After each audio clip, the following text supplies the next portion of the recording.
Welcome to the Consulting Leaders Podcast, where we talk about the business of consulting. Whether you're looking to grow your practice or learn from the stories of leaders in consulting, you're in the right place. I'm your host, Guillaume Jouvencel, ex-PwC and co-founder of GHA Marketing. Join me as I interview the best consultants in their niche. Let's get on with the show.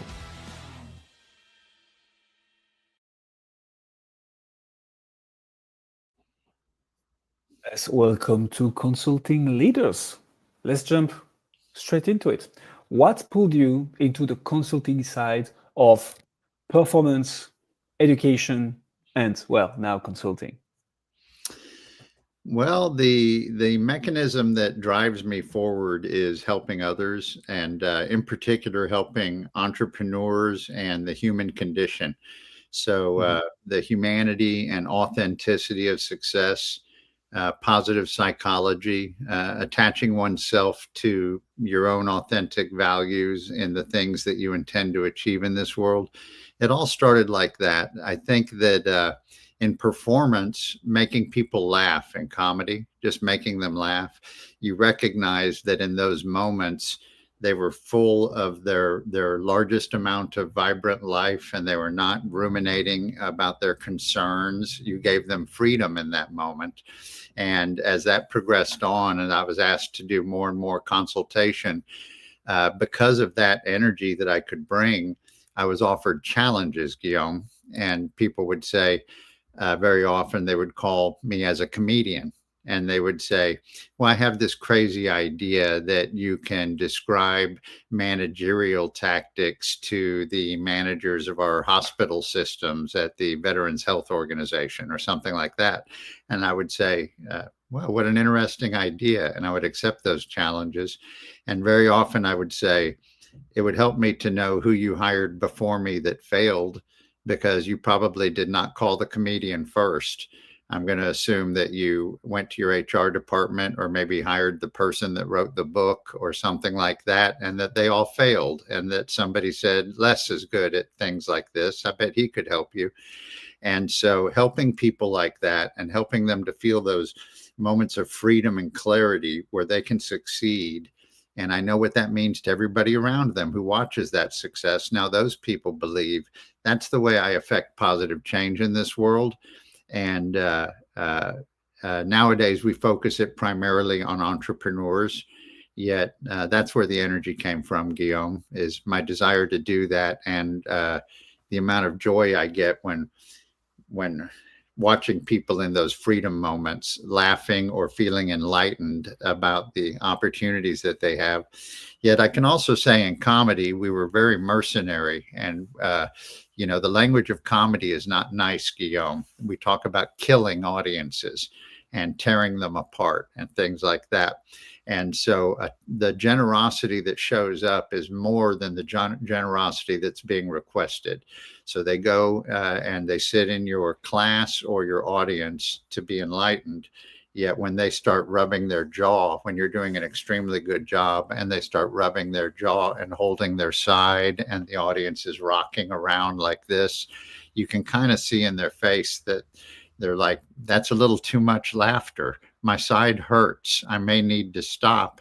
And as a good comedian with plenty of opportunity, or a good instructor with plenty of opportunity, or consultant with plenty of opportunity, you don't stop. You go ahead and give them a little bit too much. That's why they call it killing them and blowing their minds and things like this. It's not entirely nice, yet it's what we love is, can you see the light? Are you motivated? I bet you have a lot of energy to go forward now and do something great, don't you? So that's where all that energy comes from.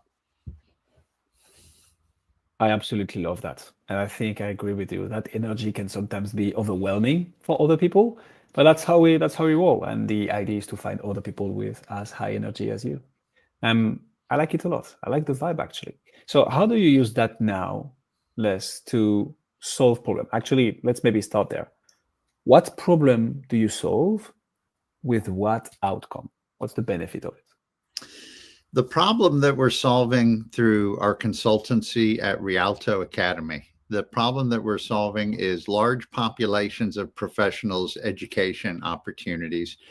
The quality of education for the most important entrepreneurial communities that we know of in the world, the quality of education was rather low, and it was low in execution and professionalism. It was low in comparison to media expectations that, look at you here streaming live in a beautiful piece of software, and yet many business professionals feel like they're being punished and sent to the DMV when they go to take their professional education.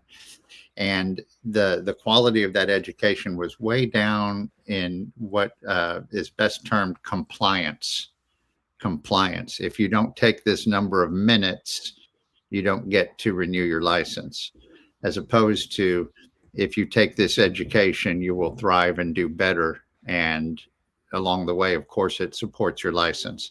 So sometimes since I came from entertainment, I have standards, and we sold tickets and did tours, and I was fortunate to do 7,000 appearances in 15 countries.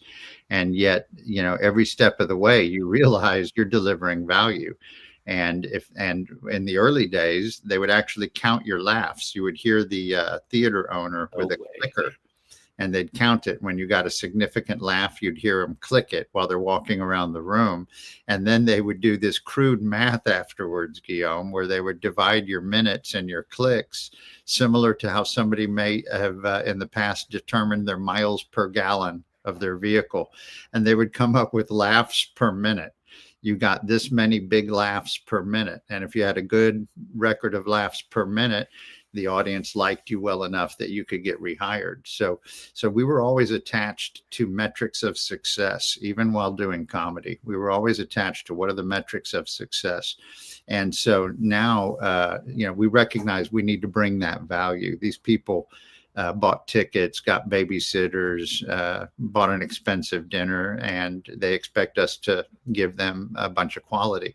So the same thing in education. I often picture like the real estate entrepreneur. So the realtors are one of the most prodigious and powerful economic engines in North America, to say the least, and really around the world, are people that transact the land and the homes around the world. And these professionals, I often think of Sarah Broker, a 51-year-old broker, and that's an avatar for us. And so Sarah Broker, let's say she worked very hard over 10 years to build her business to where they do about $100 million in sales on the year. That might be 15 agents in her brokerage. And she worked very hard and delivered a lot of value to her community, has repeat customers. If you've been there for 10 years, you have repeat customers. So Sarah has victories. And let's say Sarah, her team had a great victory on a Thursday, and they all had dinner together. And then maybe they went home and watched a television show. That television show, Guillaume, was made for maybe $250,000 a week, something like that, has recognizable faces, high quality sound, and all types of media. And then let's say Sarah took her family to the movie theater on Saturday. Heaven forbid she went and watched, I don't know, Tom Cruise hang out of an airplane for $400 million of production.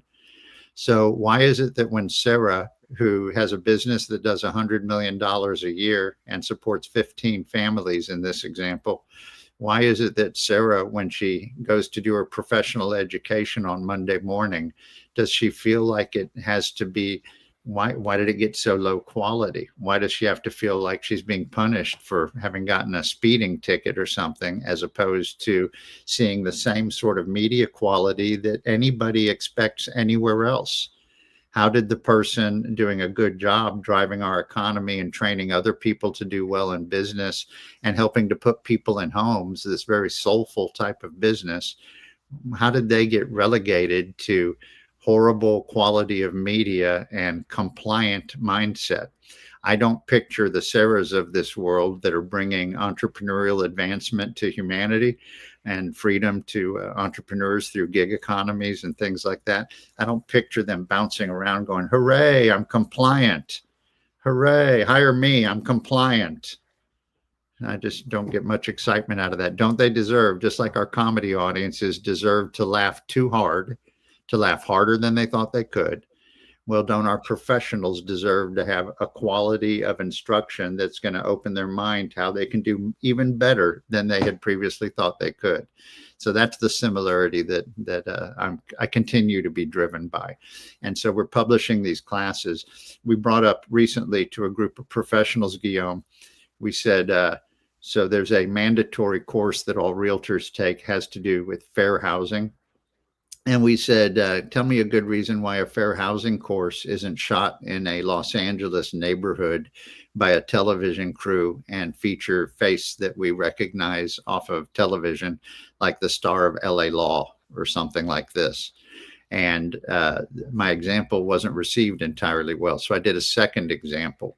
How about like one of the amazing actors from a TV show like Family Ties or something about first-time home buying, about people finding their first home? And I got a little bit of response. And then I said, okay, how about somebody desiring to move up to a luxury environment in an urban setting, like, say, CC Babcock from The Nanny?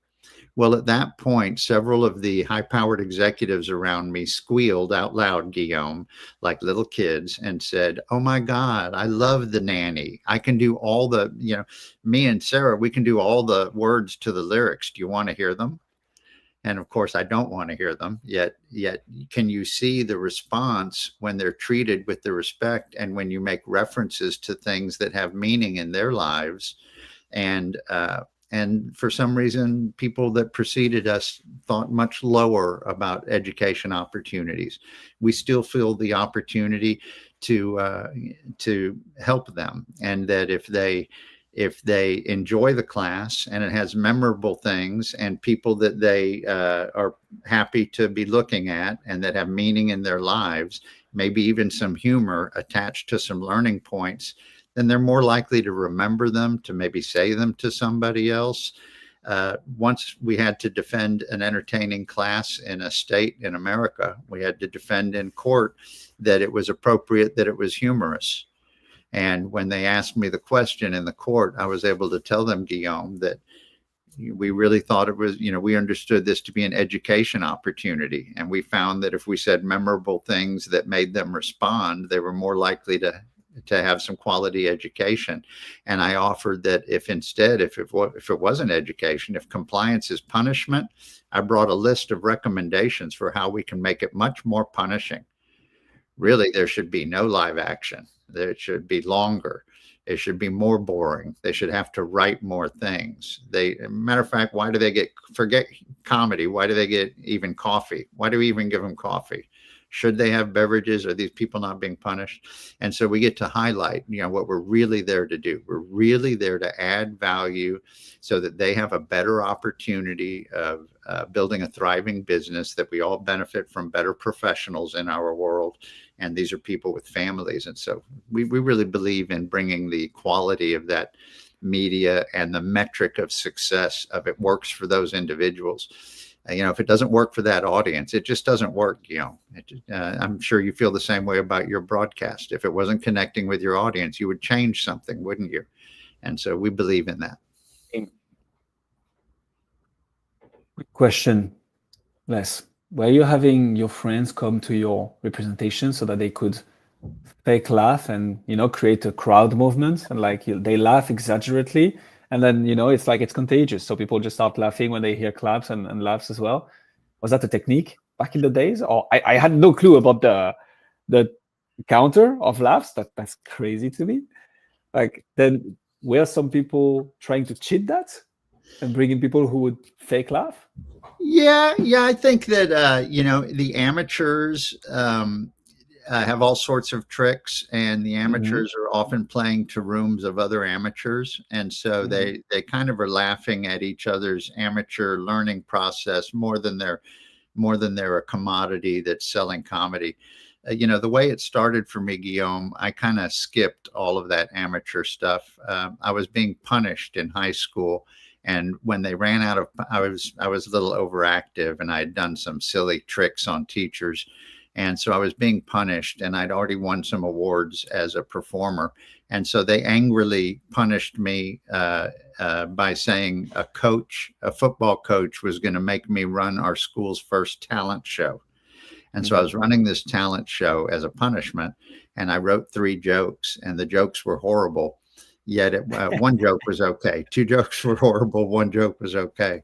And I'm running this for this audience. I'm 16 and a half years old, and the record player broke, Guillaume, and the coach said, I'm going to go get the other record player. And he was gone for 13 minutes. And since nothing was going on, and since I respect audiences, I walked out and I spoke to this audience. Someone had to do something, right?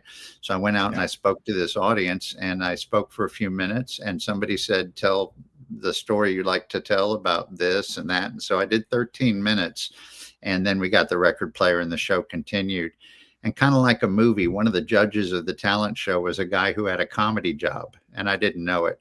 He was a guy that owned a little bitty community theater, and I thought maybe he would be a good judge of the talent show. I didn't know. I was a kid, right? And yet he had a comedy job, and he asked me if I would open the show for a famous comedian 2 days later at a convention center. And I said no. I said, no way. That was horrible, telling jokes that people don't like.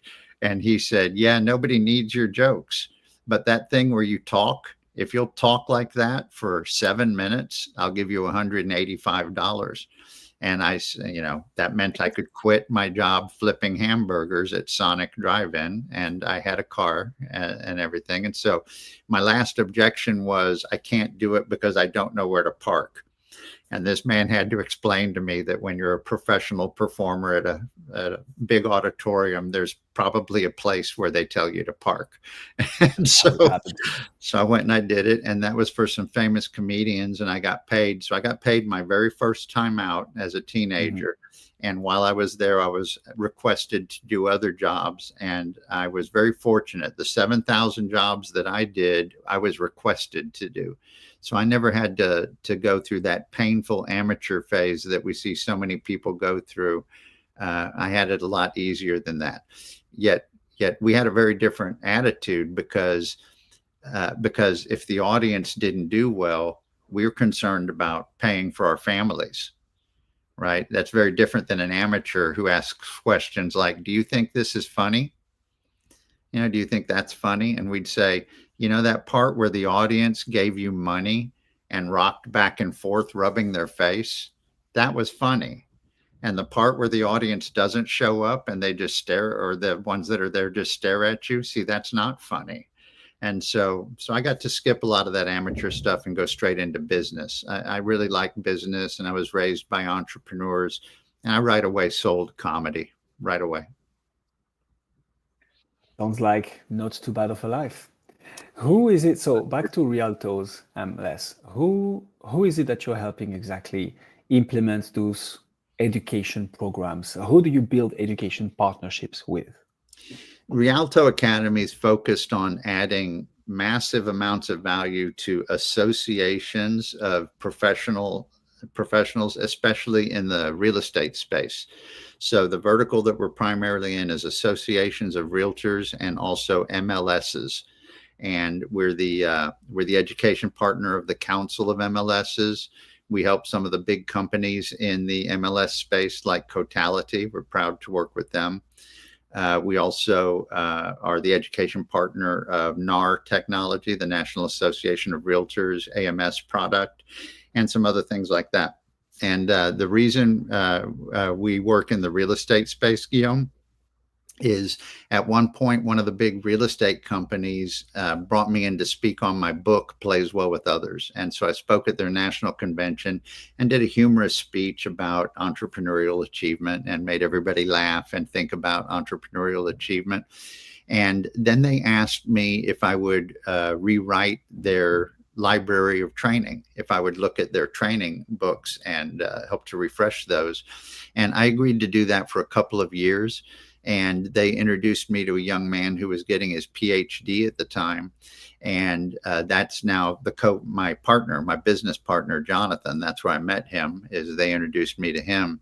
And he and I took a consultative look at the realtor situation and we saw some challenges they were dealing with, and we decided to write 2 courses at the same time, one on recruitment of talented individuals and the other on retention of those talented individuals, because they challenged us with that. And so we said, yeah, we would do that at the same time.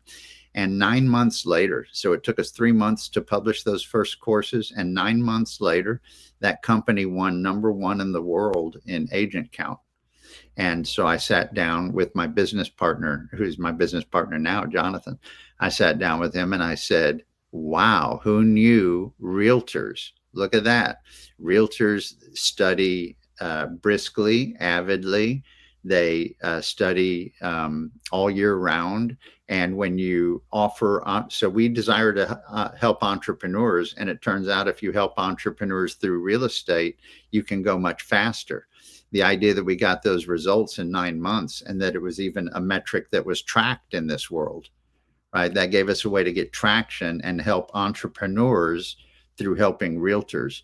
And you know, we have about 500,000 realtors on our education campuses now through associations and MLSs. And when we get over 1 million realtors on those platforms, and now we're publishing in Spanish as well as English, and soon we're adding French, Hindi is on the horizon, and things like that. And as we do those things and we get well over 1 million realtors growing their businesses through our education systems and supporting their licenses through these association and MLS campuses is what we call them. We provide them an education campus with a library. Once we get over that, we'll probably help some other professional industries. Yet that's what we're all about, is adding value to associations through education strategies. They're going to increase revenues those associations can use to offer services to their members, increase member satisfaction because of that. And because we have nice, modern, automated systems and production, it also reduces staff labor. I love that. Who's the decision maker, Les, of like who decides to work with you and to, you know, implement a, I don't know, self-education or center of education in their real estate business? Like, who do you have to talk to? Primarily, it's the association executives. There were about 1,300 association and MLS executives, a little bit more than that. And they're the people who are going to sign the contracts and assign the money. And very often their education director has been looking for answers. And as they looked around, they didn't find what they were looking for. And then Rialto Academy showed up and we filled that space. So we're currently #1 in localized realtor education, which is an interesting thing to say, because that's one of the errors that we found when we arrived in the space.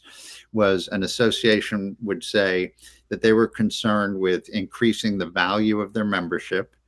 They were concerned with being engaged with their members, and they were concerned about the quality of the education that they offered. And then we would ask them, well, what are you currently doing? And very often they would say, well, we don't offer anything online or on demand. We offer a national service, and they go to the national service. So realtors are famous for walking around saying real estate is a local business and real estate is a relationship business.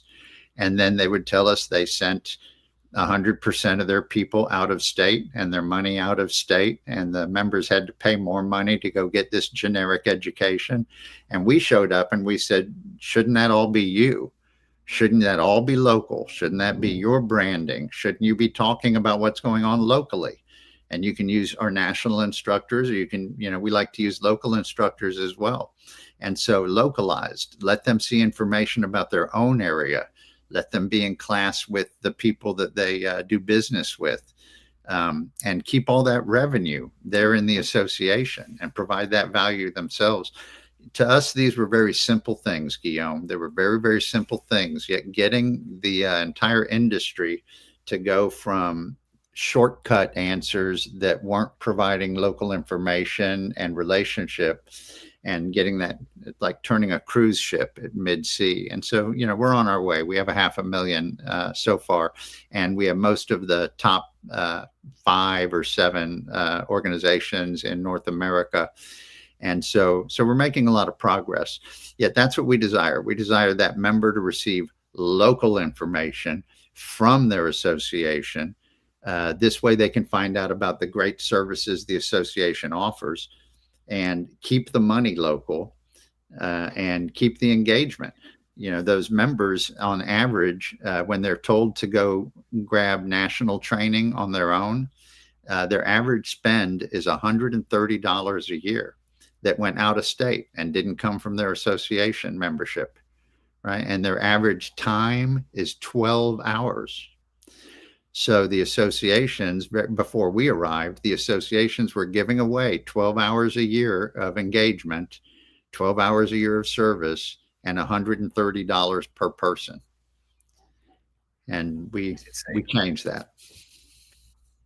How do you, so this is a very niche, narrow problem for a niche. So real estate is not a very small niche, but like that's so particular. So um, how do you market? What has worked for you, Les, to attract the decision makers, build the brand within the real estate space, and become the number one platform for this? Like, what has worked for you, marketing wise?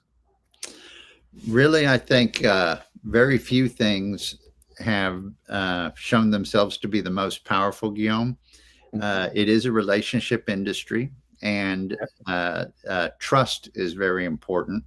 And so we were very fortunate that we got to help a couple of organizations. We kind of talked them into it. They needed some things, and we talked them into it, and that went well. And so they introduced us to somebody. It kind of grew the same way my comedy career did. We said yes to one client, and we did a very good job. And that client got us another client and another client. And also our team is heavily focused on character. We're heavily focused on culture and character. We greatly enjoy authenticity. Some of the courses we're proud that we created are a little funny to us, like bringing Spanish training, Spanish language training to, say, Texas and Florida. Gosh, you would think that was already happening, I bet, right? Yet instead, we had to do that. You would think. Yeah, and people would say things about Texas like, that's really great that you provide for the minorities in Texas. And we'd have to point out to them that Spanish speaking is not a minority in Texas. There's actually more than 50% Hispanic people in Texas. Yet, that's okay. We got here as quick as we could. And so yeah, relationship and then character. We don't spend that much money on advertising. We're not very fond of that. We stay in communication and provide value. We go to events with our clients, and we look for opportunities to help them. And we listen really well, and we enjoy their authenticity. So, there's a class we created in Massachusetts that's very fun. Maybe the client said, "Oh, you won't be able to provide all of our classes because some of them are so unique." And we'd say, "Well, we love unique. We love authenticity. What are you talking about?" Yeah. And they'd say, "Well, we have a course that no one else in America has to have. It's about marine-based lead paint." And we'd love to create that. Now we're looking at a seismic appraisal course for Oklahoma because they have so many small earthquakes. And we love those uniquenesses. Those uniquenesses are very important to us. We have a great client in St. Paul and Minneapolis. We have some great clients up there, and they have a Hmong community, Hmong, the Asian community. And we think that's wonderful. We love authenticity. And one of those courses, Les, how do you, when you don't have any knowledge of it, right? You discover it as you talk to the clients. How do you get the knowledge to be able to educate others on this very topic? Well, some of it we've amassed over time, and then we're very curious. And so we find subject matter experts and we interview them, sometimes a great many subject matter experts, so that we can make sure that we understand exactly what's going on. And then we're going to represent that content and build it out and support it with some media and some structure. Our instructional designers are award-winning. They're really good at organizing content. We have our own media production facility and directors of digital entertainment, digital education. producers who capture in systems like you're using here that are higher quality than Zoom and things like that. And Yes. so we find those experts on the front edge, and we help to develop them, very often developing their goals to bring this information to the larger community. Big thing for you, Les. What's the so you mentioned going from 500 realtors, 500,000 realtors to a million. How are you going to accomplish that? Like, what's the challenge that stands in front of you that, if you walk around, you're going to be able to reach those million realtors, apart from entering the exceptional French markets, of course. What else are you going to do to get there? Well, part of it is through expansion into other countries. We will be opening, we have an office in Canada now. We have an office in Toronto, and we're very happy and excited about opening business across Canada. We also are developing business in Latin America, probably Mexico first, yet Costa Rica and Argentina, they all have emerging markets that deserve support. And so we'll move into those. Like you said, France is certainly an excellent candidate, and we will have French skills because we'll be producing. We have two types of French already. We're producing Southern Louisiana, and we're producing Montreal. And, so then there's also French, as you know, Guillaume. And so we look forward to that as well. And so part of it is expansion. Part of it is also, though, we desire 2/3 of the realtors in North America. North America has the models that the rest of the country, the rest of the world admires, like the MLS system and the strength of our data and whatnot. So while there's plenty of things that are challenging in the North American real estate industry, it is the model for the rest of the world. And so we're bringing them on continually. We're lucky that we have close to 100% retention. And so we'll get there as quickly as we can, Guillaume. We have primarily the large associations that have adopted our work and use our services.